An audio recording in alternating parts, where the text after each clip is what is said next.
Pub History, the show where we share our favorite stories from Boston history.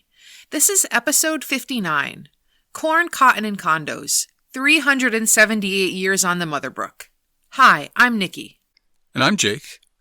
This week we're going to discuss a waterway that's often overlooked in modern Boston.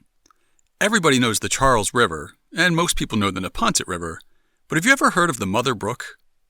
It's America's first industrial canal built by Puritan settlers in the earliest days of Massachusetts Bay Colony, and it was vital to the development of Dorchester, Hyde Park, and Dedham. Plus, by connecting the rivers on either side, it turns the landmass occupied by Newton, Brookline, and most of Boston into an island. But before we talk about the Mother Brook, it's time to take a look at this week's featured historic site and upcoming event. All the way at the southern end of Dorchester Avenue, or Dot Ave, just steps from the Milton town line, a brick building along the Neponset River tells the tale of a particularly sweet chapter in Boston's history. In 1764, James Baker and John Hannon leased space in a water-powered sawmill along the Neponset. They bought imported Central American cacao beans from merchants in Boston, Marblehead, Salem, and Newport. Soon, they were making the first mass-produced chocolate in North America. Earlier chocolate-making businesses, such as Captain Jackson's Chocolate Shop in Boston's North End, had to grind cocoa by hand using a mortar and pestle. You can see this process demonstrated by reenactors in the basement of the Claw House behind Old North Church. The technique Baker and Hannon pioneered used the sawmill's large water wheel to turn grindstones similar to those used to grind wheat into flour. The flat millstones were replaced by rollers made of granite, and later marble, and finally steel. These huge rollers allowed Baker to produce a much more finely milled, refined form of chocolate, and to crank out more of it in less time. At first, the work could only be done in the wintertime, as cocoa needs to remain cold to be hard enough to grind. Eventually, ice houses allowed the work to continue throughout the year, and the business could justify building its own mill buildings rather than piggybacking on an existing enterprise. Later, underground cooling rooms were dug under some of the mill buildings with brine pumped through pipes to keep the temperature down. These hand-dug caves were in turn replaced by refrigerated warehouses in the 20th century. Along with redefining how chocolate was manufactured in America, Baker chocolate helped redefine how it was enjoyed. At the time James Baker started his operation in the 1760s, chocolate was enjoyed as a beverage, but it wasn't the sweet treat we know as hot cocoa today. It was mixed with herbs and spices, often including chili peppers, and consumed as a medicine or as a morning pick-me-up. Only in Spain did people sweeten their chocolate, as John Adams discovered while traveling through Spain in 1779. On December 10th, he wrote in his journal, "Breakfasted for the first time on Spanish chocolate, which fully answered the fame it acquired in the world. Till that time, I had no idea that anything that had the appearance of chocolate and bore that name could be so delicious and salubrious." Starting in 1780, the Baker Company produced solid bars of unsweetened chocolate, which they marketed as Number 1 Premium. They had lesser varieties too, including Number 3 Inferior Chocolate, which was heavily cut with ground rice and marketed to plantation owners in the American South as a cheap energy source for enslaved people. All their early products were intended to be melted and mixed with water or milk to make a drink. It was only in the 19th century that the company began developing sweet chocolate bars for eating. One of these bars was developed in 1852 by a Baker employee named Samuel German.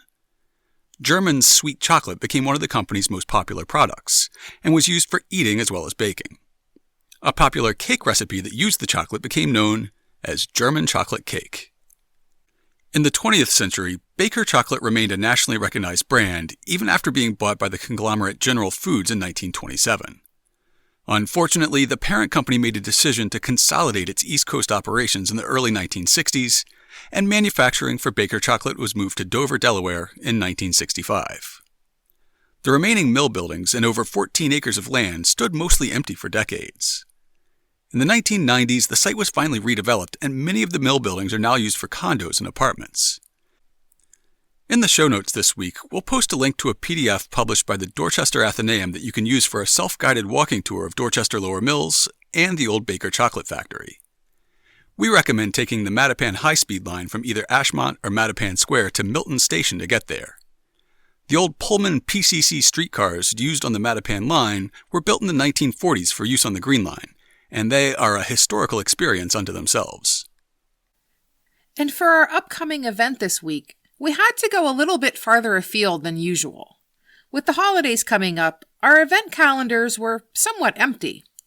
Luckily, Sue Gaganian reached out with an event all the way up in Beverly.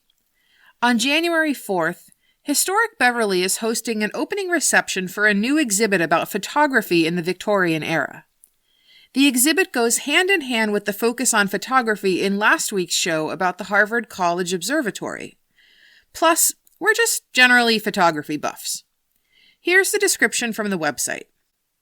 Join us for the opening reception for In Pictures, the photography sensation. Discover the sensationalism of photography in the Victorian era through photographs from the collection of Historic Beverly. Explore ambrotypes, cabinet cards, daguerreotypes, stereoscopes, and tintypes that not only show the growth and popularity of photography at the time, but also connects Beverly to an artistic medium that we rely so heavily on today with our smartphones, cameras, and Instagram. The reception begins at 6 p.m. at Cabot House in Beverly. It's a free program. They just ask that you RSVP through their website by January 2nd. We'll have a link in the show notes this week. And now on to our main topic, the Mother Brook. The Puritan colonists, led by John Winthrop, who came to settle in Massachusetts Bay Colony in 1630, traveled first to Salem in April, then settled in Charlestown, before finally moving across the river to Boston in late summer. Fearing attack by the neighboring Native Americans and mindful of the possibility of famine, the settlers spread out from Watertown to Boston and from Charlestown to Dorchester. It was too late in the season to begin planting field crops for the year, so they would have to rely mostly on imports from England to get them through the coming winter. Unfortunately, that message seems to have gotten mixed up on the way back to Old England. In late August of 1630, the New England Chronology records, "It having been reported in England that there were now provisions enough here, diverse ships came not so well supplied as otherwise they would, and there being miserable damage of our provisions at sea, and yet some imprudently selling much of the remainder to the Indians for beaver, we fall into great and threatening straits for want of food. The mortality increasing, many died weekly, yea, almost daily, so that the ships being now on their return, some for England, some for Ireland, there was not much less than 100, some think many more, partly out of dislike of our government, which restrained and punished their excesses, and partly through fear of famine, not seeing other means than by their labor to feed themselves, returned back, and glad we were to be rid of them." In the years to come, these hungry months would be a strong incentive to the Puritans for getting their crops in, tending them jealously, and making the most of every harvest. They would have planted wheat, rye, barley, and oats. The oats were intended largely for the horses, while barley was set aside for brewing beer. At a time when every source of drinking water was a potential source of deadly contagions, it made sense that they believed beer to be a healthier drink for the whole family. Unfortunately, none of their English grains thrived at first in the New World.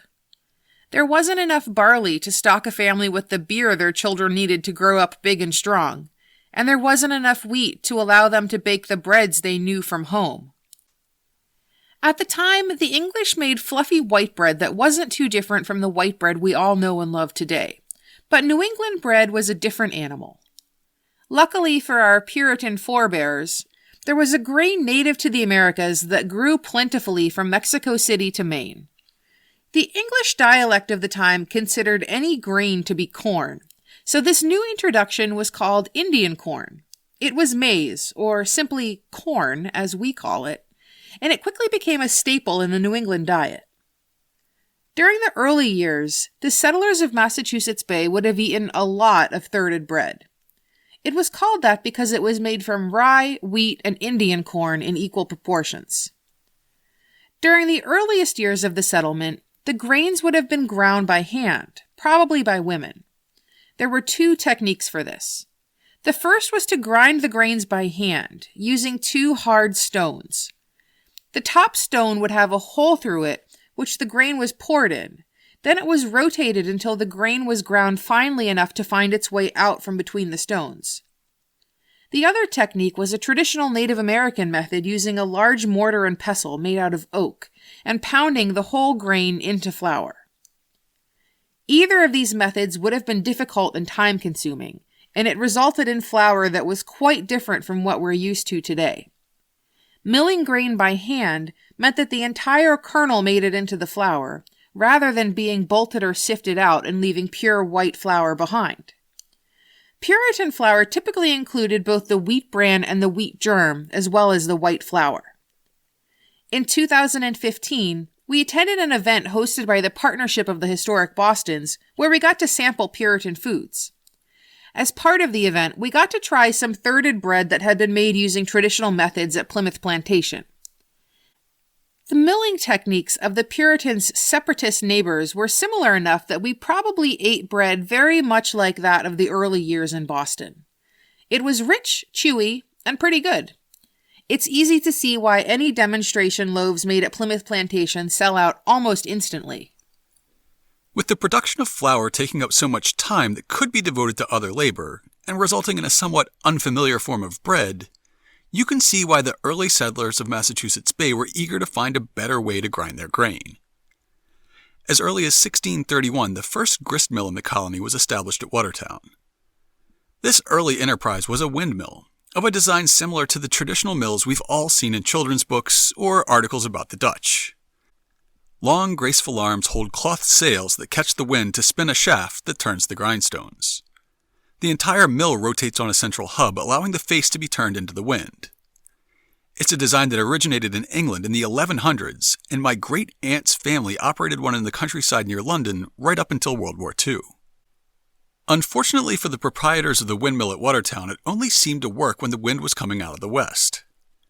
In 1632, the government of the colony decided that the mill should be moved. They chose a spot on top of a hill so that the mill could turn to catch a favorable wind from any direction, and they chose a spot that was centrally located for more of the population. As a history of Boston's North End puts it, the colonial government decided to move the windmill as early as 1632, and although there were many hills in Watertown, Charlestown, Roxbury, and other places, the government chose Copp's Hill in the North End. Because residents of other towns would have to travel to this windmill until they had mills of their own, the most convenient location for the windmill was near the ferries in the river, where it could be approached by boat on a regular basis. Indeed, the 1723 Bonner map of Boston that we reference so often shows a tiny hand-drawn windmill next to the burying ground at the top of what was then known as Snow Hill, just steps from the waterfront. As the population of the colony grew swiftly during the Great Migration period, having the entire population come to Copp's Hill to grind their grain didn't remain practical for very long. Towns throughout the area searched for solutions to this problem using the natural resources they had at hand. Dorchester, which was an independent town encompassing far more territory than Dorchester does today, had a population rivaling Boston's in the early 1630s. It also had access to the Neponset River. That resource allowed the town to establish the first water-powered gristmill in New England in 1633. The town records from November 3rd of that year say, "It is generally agreed that Mr. Israel Stoughton shall build a watermill, if he see cause. The said Mr. Stoughton doth promise not to sell away the said mill without the consent of the plantation first had and received." The town of Dorchester would grant Israel Stoughton land and timber to build the mill if he operated it for the benefit of the plantation and charged reasonable rates. The following spring, Stoughton erected a dam across the Neponset at a small waterfall just above the tidal basin. His mill hugged the northern bank of the river, with a water wheel driving the grindstones. 130 years later, this site would be the Baker Chocolate Mill at Dorchester Lower Mills. Today, it's where the Adams Street Bridge crosses the river, frequently congested with traffic coming from Dot Ave and Adams, Washington River, and Morton Streets. In 1634, the mill was on the far outskirts of the settlement, but today's traffic reflects how quickly it became an important crossroads. Adams Street was built to link the mill to the more densely settled northern part of Dorchester, and Washington Street was laid out by 1654 as a cartway between the mill and the settlement at Roxbury. Israel Stoughton's mill was just the first to be sited along the Neponset River, beginning what would become centuries of industrial use. Over 200 years later, the city of Dorchester set out to design an official seal in 1865 near the height of the use of the water wheels to power mills. 3 buildings were chosen to represent the town's early settlement. The first church, representing the Puritan piety of the settlers, a small thatched schoolhouse, representing the importance of the colony's first free school, and Israel Stoughton's mill, representing industry. The Dorchester Historical Society says that the rude mill, with its large wheel, is seen upon the left bank of the Neponset River, the course of which river, from its source to its mouth, lay through the ancient territory of Dorchester. Similar water-powered mills were built at Watertown and Roxbury later in 1634, and in Salem, Ipswich, and Newbury by 1636. Charlestown got a windmill in 1636, and Boston added a second one. However, 2 mills subject to the fickle winds were not enough to keep the growing population of Boston stocked with ground flour. There was also another drawback to windmills, as noted in the town records of Boston in June 1642. The windmill at the north end of the town was struck by lightning, shattering the upper sail in many pieces, and, missing the stones, entered the standard, rived it down in 3 parts to the bottom, and one of the spars.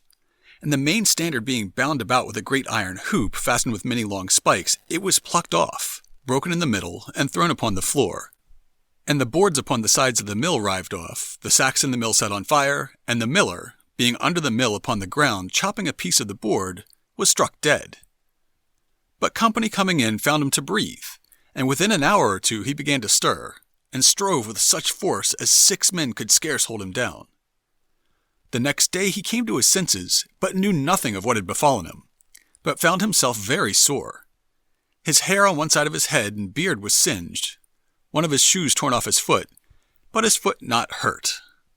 So you can see why windmills might be falling out of fashion. Boston didn't have access to a river with rapids or waterfalls it could harness to turn a water wheel, but it did need to find a way to provide a safer, more reliable means of grinding the town's grain into flour. On May 31st, 1643, the town granted Henry Simons and a corporation that would be called the Proprietors of the Mill Pond the right to build a tidal mill in Boston. The Massachusetts Historical Commission describes why a tidal mill was a good choice for the young town of Boston. Tidal mills had several advantages over other types of water mills. By using salt water from the harbor, the mill could operate during the winter since the salt water wouldn't freeze like fresh water. The proprietors also didn't have to worry about a drop in water level during times of drought. Finally, with tidal mills, once a tide chart is established, the mill owner would know the precise day and time his mill would be operating.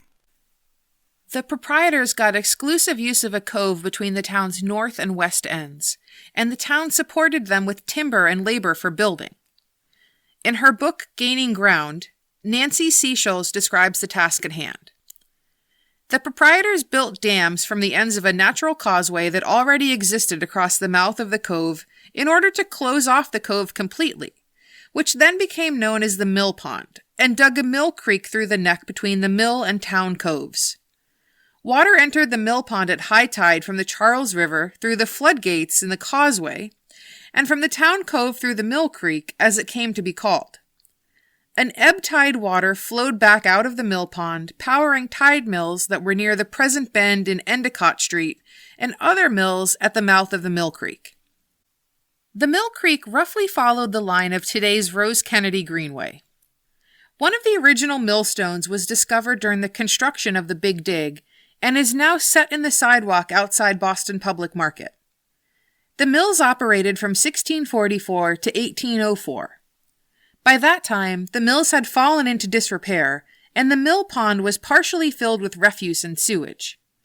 In 1806, the decision was made to fill in the pond, and it's now the location of the Bullfinch Triangle. After the first few years of famine and hardship, the English population of Massachusetts Bay Colony was growing rapidly. As the pace of settlement increased, new towns began to spring up around Boston. Milton and Braintree in 1634, Concord and Hingham in 1635, and then Dedham in 1636. That summer, about 30 English families traveled up the Charles River above the tidewater at Watertown in canoes. I frequently kayaked the Charles through Dedham, so I know exactly what settler Moore Carew means in the conversation he recalled with Miles Courtney along that journey. The river took many turns, so that it was a burden the continual turning about. West, east, and north we turned on that same meadow and progressed none, so that I, rising in the boat, saw the river flowing just across a bit of grass in a place where I knew we had passed through nigh an hour before. Moore, said Miles then to me, the river is like its master, our good King Charles of sainted memory. It promises overmuch, but gets you nowhere. They landed at a great bend in the river, eventually entered into a covenant with one another to form a church and town, and called the new settlement Dedham. The settlers in Dedham weren't big fans of grinding their grain by hand, and they were skeptical of how effective a windmill would be given the local topography. They were inland, so they didn't have the tides with which to run a mill. Their town was founded on the banks of the River Charles, but that is a section of the Charles that's wide, slow, and placid. Great for traveling by boat, but useless for turning a water wheel to power a mill. That didn't stop the town from granting Abraham Shaw 60 acres of land in 1637 in return for building a corn mill on the Charles. The town ordered millstones to be imported from Watertown, and Shaw began work on the mill, but he died in 1638, and his heirs weren't interested in continuing the work. So Dedham went back to the drawing board. Just outside the center of town, a small stream called East Brook flowed out of a marshy area and into a low valley, eventually into the Neponset River in what was then Dorchester. The course of the stream dropped about 40 feet over 3.5 miles, which was plenty to drive a wheel. Unfortunately, East Brook didn't really carry enough water to power a mill. The town selectmen came up with an audacious plan. What if they could divert some of the plentiful water from the placid Charles into steep but scarce East Brook? On March 25, 1639, they ordered that a ditch should be dug at common charge through Upper Charles River meadow onto East Brook, that it may be both a partition fence in the same, and also may form a suitable creek unto a water mill, that it should be found fitting to set a mill upon, in the opinion of a workman to be employed for that purpose. They were so confident in their plan that the work moved forward without waiting to enlist a new miller. As with Shaw, an offer was published to give 60 acres of land to anyone who would build and maintain a corn mill. A tax was levied on landowners in the town to pay laborers to dig a ditch 4,000 feet from the bank of the Charles to a bend in East Brook. On July 14, 1641, water flowed from the Charles through the canal and into the Neponset River for the first time. Dedham prides itself on having created the first industrial canal in North America. That's what happens when you identify a common community need, identify an ambitious plan to get there, and then you pay your taxes to make it happen. True to the plan, a man named John Elderkin heard of the offer of free land and moved from Lynn to Dedham to establish the first mill on what was now called the Mother Brook. He built a dam across the newly swollen stream at a point near where Bussey Street crosses it today. His corn mill opened in 1641. The following year, he sold his interest in the mill with the rights going to John Allen, Nathaniel Aldous, John Dwight, and Nathaniel Whitting. In 1649, Whitting bought out the others and became the sole proprietor of the mill on Mother Brook. Soon, the demand for flour was beyond the capacity of Whitting's mill to deliver. The town granted permission to Ezra Morse to build a new mill upstream on the Mother Brook from Whitting's mill. The new enterprise was completed in the spring of 1665, and Nathaniel Whitting immediately began to complain to the selectmen. He was upset about the competition for both customers and water. As the animosity between Whitting and Morse grew, the town resolved in 1668 that, in time of drought or want of water, the water shall in no such time be raised so high by the occasion of the new mill that the water be thereby hindered of its free course or passage out of the Charles River to the mill. The proprietors of the old mill are at the same time restricted from raising the water in their ponds so high as to prejudice the new mill by flowage of backwater. However, at the same time, the selectmen warned Whitting that he should be sure to repair his own leaky dam before coming back to complain about Morse again. It seems like this resolution was not quite satisfactory because in 1699 the town records say, 40 acres of land near Neponset River are granted to Ezra Morse in satisfaction to him for letting fall his corn mill at Mother Brook for the benefit of the meadows and the other mills. Morse would open a new mill on the upper Neponset River in a part of Dedham that now lies in Norwood, next to a sawmill that had opened in 1664. Whitting's victory would be short-lived. By the early 1700s, there was a leather factory operating on the site of Morse's former mill. He might have been loudly complaining about dams upstream of his corn mill, but in 1683, Nathaniel Whitting partnered with James Draper to build another dam downstream and start a new fulling mill. Fulling is the process by which wool cloth is scoured and thickened to make it stronger and more waterproof. Hundreds of rounded wooden hammers pound a bolt of woolen cloth that is fed slowly through the machine. This was the first textile mill in Dedham, an industry that would be the economic lifeblood of the town and indeed much of New England in the coming centuries. The site of the fulling mill would remain in the Whitting family for over 180 years. A fourth dam was built just downstream in 1787, where two Whitting descendants began making copper cents. A third Whitting descendant added another factory to the same dam where he manufactured wire. The Norfolk Cotton Manufactory took over Ezra Morse's old dam in 1807, building a large cotton mill.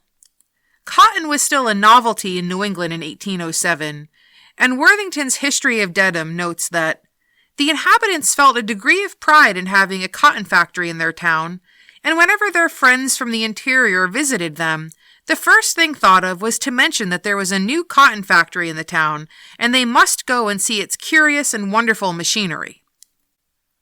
Soon Benjamin Bussey purchased the cotton mill and Whitting's original mill site to expand into. That original dam is, of course, at Bussey Street, probably a coincidence. The copper cent factory at the fourth dam soon converted to cotton manufacture as well. The cotton boom led to the fifth and final dam across the Mother Brook, even further downstream. Built in 1814 under the auspices of the Dedham Manufacturing Company, this is the dam that now stands in Reedville, and it's the dam that we walk our dog Duke across nearly every day. I know it can get kind of confusing, but the 5 dam sites are known as privileges, as in the privilege to build a dam. They're numbered from oldest to newest, so you have the first privilege at Bussey Street, where Nathaniel Whitting owned the first dam. Ezra Morse's second privilege is upstream from that. Then back downstream from the first is the third privilege, which started as a fulling mill. Below that is the fourth, founded by Whitting's descendants, and finally the fifth, where we walk the dog. The textile industry, both cotton and wool, would be the main business of the 5 mill privileges along the Mother Brook well into the 20th century.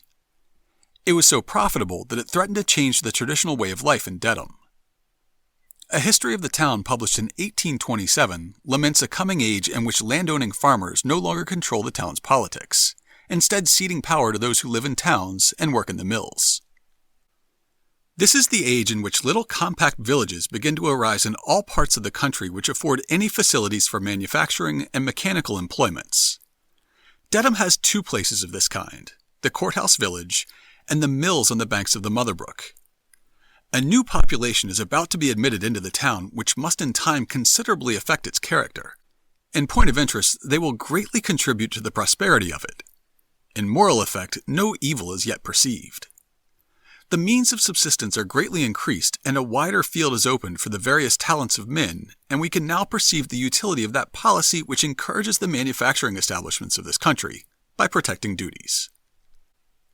That manufacturing village along the banks of the Mother Brook is now known as Reedville, and it's where your humble hosts live. The Hyde Park Historical Society records how the name evolved over time.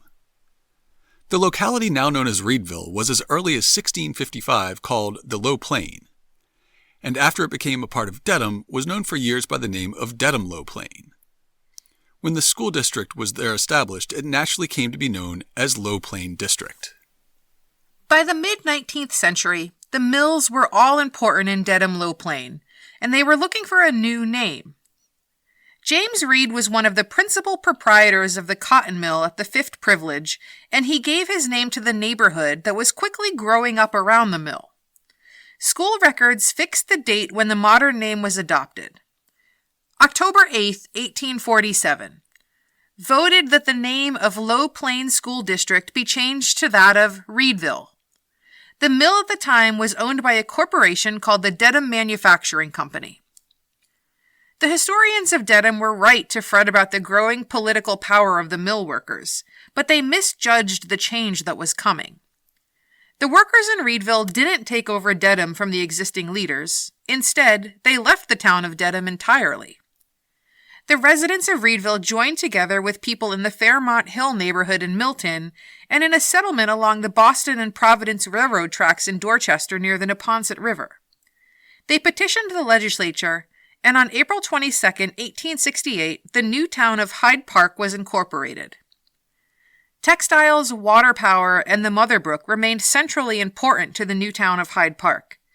A promotional poster commissioned in 1890 shows a bird's-eye view of the town, oriented to put the mills along the Mother Brook and the Neponset front and center. At the time, the mill at the 5th privilege is identified as belonging to BB&R Knight Cotton, which you might know better as Fruit of the Loom. Dedham got into the water power racket early with their development of the Mother Brook, but communities downstream on the Charles were quick to follow. Newton, Waltham, and Watertown were all heavily industrialized with a rapid succession of dams crisscrossing the river, as any modern kayaker can attest. And as textile mills came to dominate the economies of all these towns, they began to look jealously at the water diverted into the Mother Brook, as unfairly decreasing the amount of power that they could harness at their own dam sites. Their attitude was summed up in a much later editorial in the Boston Globe. It was the most audacious attempt of robbery ever recorded in the Commonwealth of Massachusetts. It was the effort made by Dedham to actually steal the River Charles. The bold pirates built a canal from the headwaters of the Charles across to the Neponset River, and by widening and deepening this Mother Brook, they were gradually robbing their neighboring town of its beautiful waterway. By the 1790s, the owners of mills along the Charles began petitioning the state legislature for relief. As a public waterway, the river was treated as de facto state property, and the Charles proprietors complained that they were suffering from the deviation of its natural course. The proprietors of the mills on the Mother Brook and on the Neponset River, which benefited from the increased flow introduced from the Mother Brook, petitioned the legislature right back. All sides sued one another, and in 1809 the Massachusetts Supreme Judicial Court ruled that the diversion of water into the Mother Brook should not exceed 1/4 of the total volume of the Charles River. The Mother Brook proprietors weren't happy with this outcome and managed to talk the SJC into staying the enforcement of their order.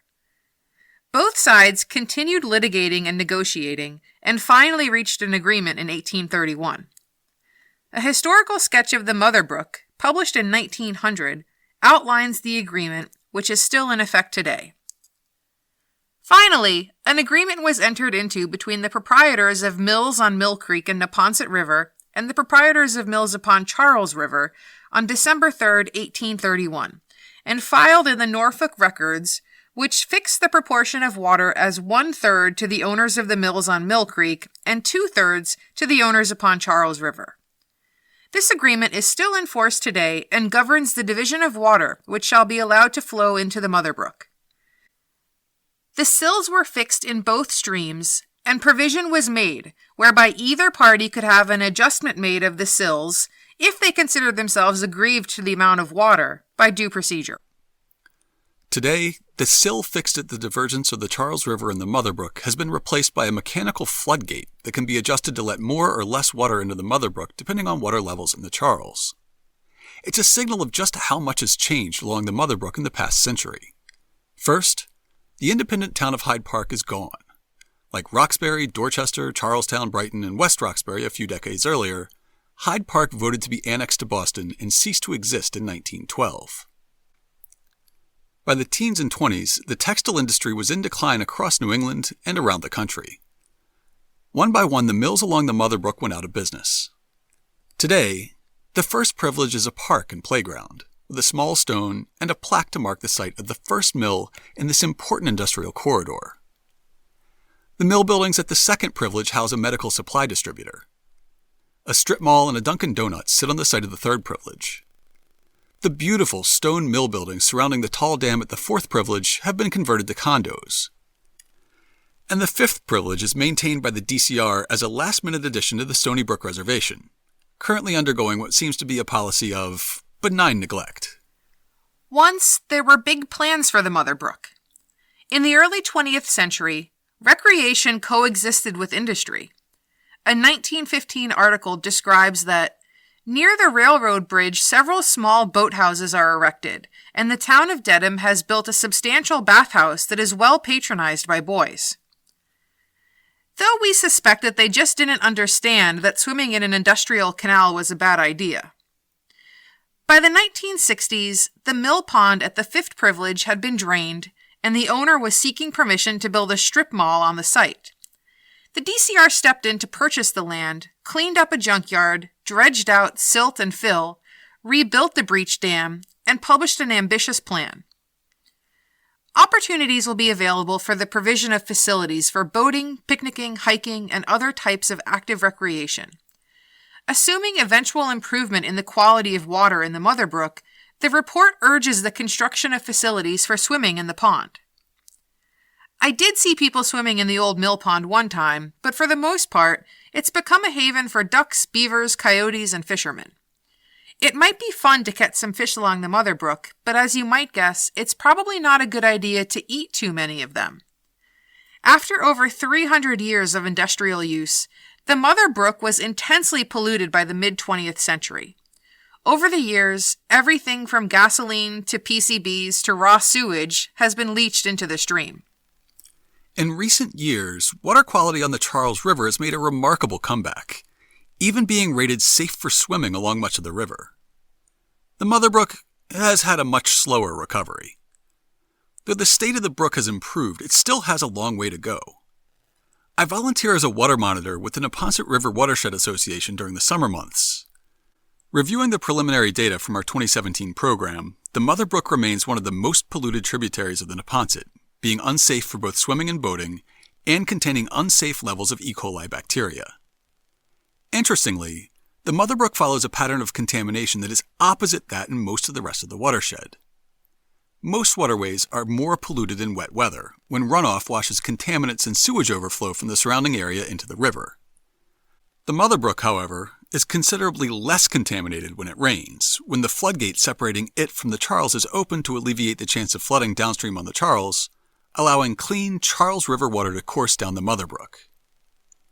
If you'd like to visit the Mother Brook, the easiest place to see it is at Fairview Cemetery in Hyde Park, which is also the final resting place of Dr. Rebecca Lee Crumpler, who was featured in episode 18. However, one of the most interesting spots to visit is the floodgate itself that controls the flow of water from the Charles into the Mother Brook. To get there, get on the VFW Parkway headed south out of Boston into Dedham. Just after you cross the town line, you'll see the Dedham Mall on your left. After you pass the Uno's restaurant at 270 Providence Highway in Dedham on your left, pull into a very small parking area on the right side. A small brick shed houses the controls and motors that raise and lower the floodgate, and you'll see the water rushing over its lip into the Mother Brook. We'll post directions for a driving tour of the Mother Brook in the show notes this week at hubhistory.com/059. We'll also have links to a pamphlet about the history of the Mother Brook from 1900, and the 1827 history of Dedham, which this episode heavily features. We'll also post that 1890 bird's eye view of Hyde Park that centrally features the Mother Brook. We'll link to a few articles about the other early mill developments in Massachusetts Bay Colony, and we'll share the Bonner map that shows the location of the windmill on Copp's Hill in the North End. And of course, we'll have links to information about this week's featured historic site and upcoming events. Our last couple of episodes have really inspired feedback from you, the listener. After our last show about the 1917 Halifax explosion and the trainload of doctors and medical supplies that Boston rushed to them, Rose from the Partnership of the Historic Bostons shared a personal anecdote about the explosion. My mother-in-law was uncharacteristically late for school that day in Halifax. This was fortunate, because a beam fell across her desk and chair. Jeff Rogers was basking in the warm glow that Boston's response to this tragedy naturally inspires, and he tweeted at us to say, "This makes me proud to be a Bostonian." A listener named Portia had a darker take, comparing the quick response of one American city to a disaster in a neighboring country in 1917 to the response of the entire federal government to a disaster in an American territory in 2017. She had a dim view of our response to Hurricane Maria, saying, "In Puerto Rico and the U.S. Virgin Islands, it took weeks to get a U.S. Navy ship to even leave the dock on the mainland. We have sunk to new lows." Last week's show about the human computers of Harvard College Observatory also got a great response. Lindsay Smith-Zoll, who curates the glass photographic plates that were the focus of the episode, wrote in to say, "Hello from the Harvard Observatory. I'm so happy to see you did an episode about the Harvard women computers." She also called us out for misidentifying some of the women in a photo we posted, provided us with some alternate photos to use instead, and offered to give us a tour of the collection. Dinah Buquin, the head librarian at the Harvard-Smithsonian Center for Astrophysics, gave us a nod, saying, "Thank you, Hub History, for featuring the work of these astronomers and our efforts to make their research more accessible." And the Smithsonian Transcription Center, which is hosting an effort to transcribe the field notes of the women who worked at the observatory, tweeted, "A great podcast to listen to while you transcribe their logbooks. Thanks for the shout-out." Finally, the Self-Rescuing Princess Society, who first clued us into the story of Wilhelmina Fleming and the Harvard computers, tweeted, "She was a pretty amazing woman, and I'm glad she's getting more attention. Adding this podcast to today's queue." If you want to be featured in a future episode, get in touch with us. You can email us at podcast@hubhistory.com. We're Hub History on Twitter, Facebook, and Instagram. Or you can go to hubhistory.com and click on the Contact Us link. While you're on this site, be sure to hit the subscribe link and never miss an episode. If you subscribe on Apple Podcasts, please think about writing us a brief review. It remains the best way to help others discover the show. That's all for now. We'll be back next week.